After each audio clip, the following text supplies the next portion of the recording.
Assalamualaikum warahmatullahi wabarakatuh. Perkenalkan saya Anggun Hafatu Nuria dari Prodi Pendidikan Biologi 1A. Di sini saya akan membacakan 5 hadis dan 5 ayat Al-Quran untuk memenuhi tugas akhir mata kuliah Ilmu Pendidikan Islam dengan dosen pengampu Bapak Dr. Haji Ismail MAG.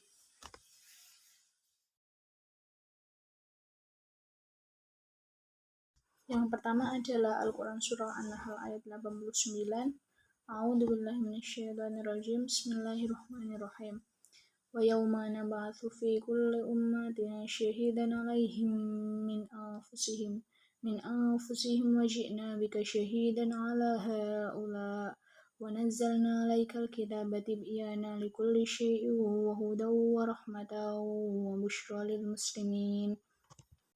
Yang artinya, ingatlah hari ketika kami menghadirkan seorang saksi, Rasul, kepada setiap umat dari kalangan mereka sendiri, dan kami mendatangkan engkau, Nabi Muhammad, untuk menjadi saksi atas mereka. Kami turunkan kitab Al-Quran kepadamu untuk menjelaskan segala sesuatu sebagai petunjuk, rahmat, dan kabar gembira bagi orang-orang muslim. Kemudian maksud dari ayat Al-Quran Surah An-Nahl ayat 89 adalah memberikan petunjuk kepada umat manusia bahwa pendidikan Islam itu cukup digali dengan berdasarkan pada sumber autentik Islam, yakni Al-Quran. Selain menjelaskan ayat-ayat yang masih bersifat umum, Rasulullah menetapkan pula petunjuk-petunjuk dan hukum-hukum yang bertalian dengan urusan agama dan akhlak. Yang kedua adalah Al-Quran Surah Al-Ankabut ayat 14. A'udzubillahi minasyaitonirrajim. Bismillahirrahmanirrahim. Walaqad arsalna Nuhan ila qaumihi falabitha fihim alfa sanatin illa khamsina ama fa akhadhahumut tufan wa hum dhalimun. Yang artinya, sungguh kami benar-benar telah mengutus Nuh kepada kaumnya, lalu dia tinggal bersama mereka selama 1000 tahun kurang 50 tahun. Kemudian mereka dilanda banjir besar dalam keadaan sebagai orang-orang zalim. Nah, maksud dari ayat ini adalah dalam surah Al-Ankabut ayat 14 ini berisi tentang salah satu utusan Allah, yakni Nabi Nuh, untuk mendidik dan mengentaskan masyarakat dari banjir kemaksiatan melalui perahu keimanan. Beliau tidak membela dengan membabi buta kepada keluarga yang salah, menjadi pemula dalam mengembangkan teknologi perkapalan. Yang ketiga adalah Al-Quran Surah Hud ayat 51 yang berbunyi A'udzubillahi minasyaitonirrajim. Bismillahirrahmanirrahim. Ya qaumi la as'alukum alaihi ajra in ajriya illa alladzi fatarani afala ta'qilun. Yang artinya, Hud berkata, wahai kaumku, aku tidak meminta kepadamu imbalan sedikit pun atas seruanku ini. Imbalanku hanyalah dari Tuhan yang telah menciptakanku. Apakah kamu tidak mengerti? Kemudian dalam Al-Quran Surah Hud ini, ayat 51 ini menjelaskan tentang orang yang berpendidikan mampu menjaga akal pikirannya. Nah, yang mana akal pikiran tersebut itu digunakan untuk memahami tanda-tanda kebesaran Allah Subhanahu wa Ta'ala dan hukum-hukumnya. Selain itu, untuk menghindari perbuatan-perbuatan yang dapat merusak akal, misalnya saja meminum khamar atau minuman-minuman yang memabukkan. Kemudian ayat yang keempat adalah Quran Surah Al-Fatah yang berbunyi A'udzubillahi minasyaitonirrajim. Bismillahirrahmanirrahim. Inna arsalnaka syahidan wa mubasysyiran wa nadhira. Yang artinya, sesungguhnya kami mengutus engkau Nabi Muhammad sebagai saksi, pembawa berita gembira dan pemberi peringatan. Nah, kemudian dalam Al-Quran Surah Al-Fatah ini, Al-Fatah ayat 8 ini menjelaskan tentang corak pendidikan Islam yang diturunkan berdasarkan sunnah Nabi Muhammad SAW sebagai evaluator yang mampu mengawasi dan senantiasa bertanggung jawab atas aktivitas pendidikan di Indonesia. Kemudian ayat yang terakhir adalah Quran Surah Ali Imran ayat 191 yang berbunyi A'udzubillahi minasyaitonirrajim. Bismillahirrahmanirrahim. Alladzina yadhkurunallaha qiyaman wa qu'udan wa 'ala junubihim wa yatafakkaruna fi khalqis samawati wal ardh. Rabbana ma khalaqta hadza batila subhanaka faqina adzabannar. Nah, arti dari surah Ali Imran ini adalah orang-orang yang mengingat Allah sambil berdiri, duduk, atau dalam keadaan berbaring dan memikirkan tentang penciptaan langit dan bumi seraya berkata, "Ya Tuhan kami, tidaklah Engkau menciptakan semua ini dengan sia-sia. Maha suci Engkau, lindungi kami dari azab neraka."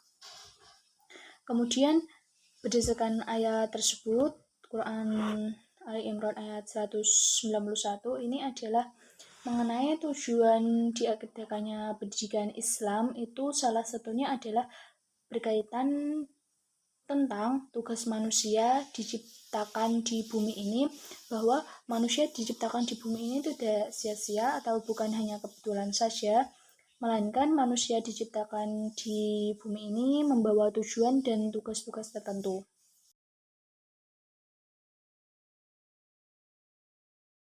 Hadis yang pertama adalah hadis riwayat dari Al-Hakim yang berbunyi An Abi ibni Abbasi qala ba'atsallahu Nuhan wa huwa ibnu arba'ina sanah falambitha fi qaumihi alfasanatin illa khamsina ama yada'uhum ilallahi wa 'asha ba'da tawfani sittina sanah hatta kathuran nasu wa fasha. Hadis riwayat Hakim. Arti dari hadis tersebut adalah diriwayatkan dari Ibnu Abbas bahwa ia berkata, Allah mengutus Nabi Nuh ketika usia 40 tahun dan berdakwah pada kaumnya selama 950 tahun, menyeru mereka untuk mengikuti agama Allah, dan Nabi Nuh hidup setelah banjir atau topan selama 60 tahun sehingga jumlah manusia menjadi banyak dan tersebar. Hadis riwayat dari Hakim.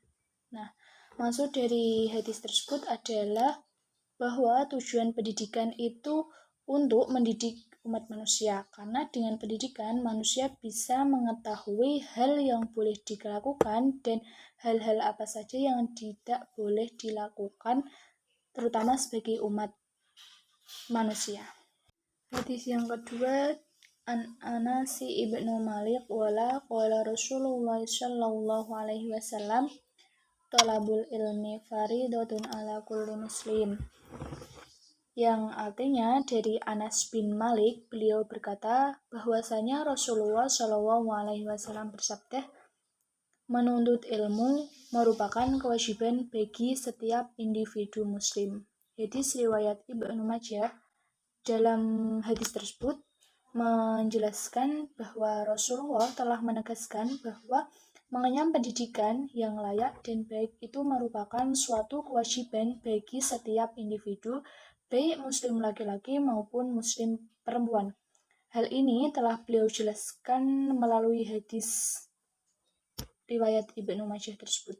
Khairukum min ta'ala Qur'anu wa alimah, yang artinya dari Ali radhiyallahu anhu berkata, yang paling baik antara kamu adalah yang mempelajari Al-Quran dan mengajarkannya. Hadis riwayat Tirmizi.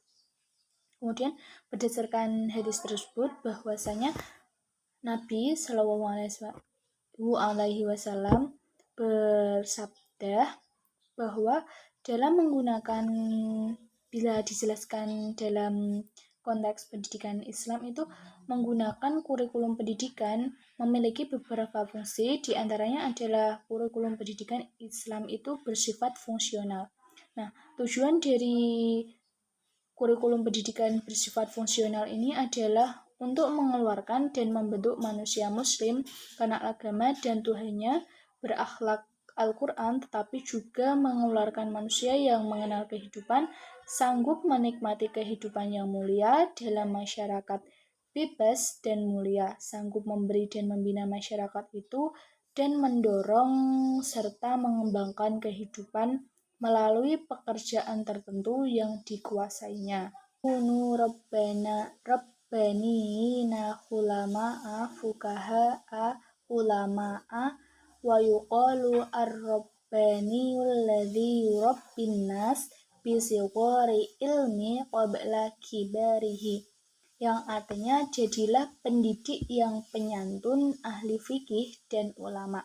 Disebut pendidik apabila seseorang tersebut mendidik manusia dengan memberikan ilmu sedikit demi sedikit yang lama-lama menjadi banyak. Hadis riwayat Bukhari. Maksud dari hadis ini adalah mengenai kriteria menjadi seorang pendidik yang baik.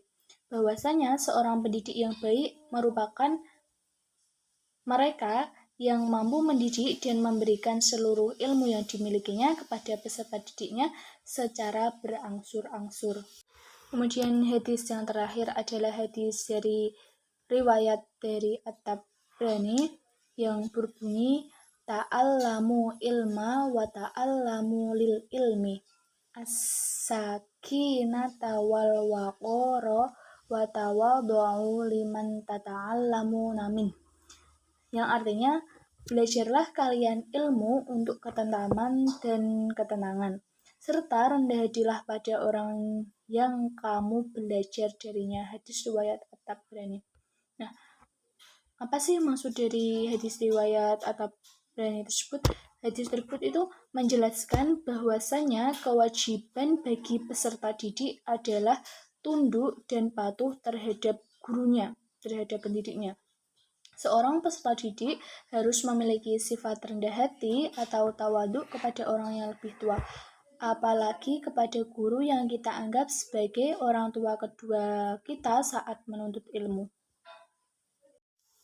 Sekian video yang bisa saya sampaikan, semoga bermanfaat. Kurang lebihnya mohon maaf. Wassalamualaikum warahmatullahi wabarakatuh.